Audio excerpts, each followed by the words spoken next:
Go. Hi, my name is Heather Paulding. I'm the author, blogger of Spunky Real Deals. I am doing this week the Aphids Are Coming rose tutorial blog series because my poor English roses, my poor babies, are getting eaten alive by something, an unidentified insect, let's say. It's not a beetle, I'm not sure exactly what it is, but something is trying to eat them alive. So I've come up with a natural concoction that I've been using, and I wanted to explain to you how this works. First of all, if you know nothing about rose care, you need to prune out your rose bush as much as possible so you have air circulating in between the bush.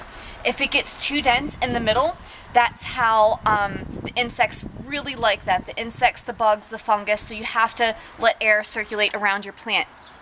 Secondly, I have this concoction, this natural concoction. I will put the recipe up on the blog, but essentially it's all water with, you can use garlic. Bugs dislike garlic to the utmost, so garlic is a really great thing to use. 3 tablespoons of garlic, pepper also, 2 tablespoons of pepper, a dash of soap, a gentle soap like Dawn or Ivory. You just want a little bit of soap. It's for adhesion purposes, and also you could use olive oil, which also helps the goodies, the garlic and the pepper stick to the bush. You can also use cinnamon. You can also use cayenne pepper. Those are things that bugs do not like. I try to do the natural remedy once to twice a week. If it rains, you want to do the natural bug spray for your rose bushes immediately after it rains, because obviously everything then gets washed off.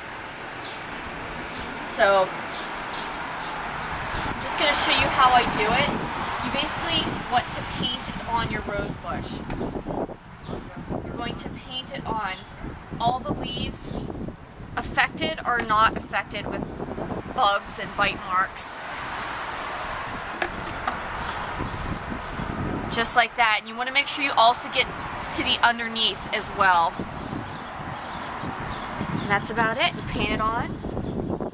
And I want to thank you for joining me. I hope that this helps get rid of some of the gross bugs off of your rose bushes, and have a lovely, lovely Memorial Day weekend. Eat a huge cheeseburger for me.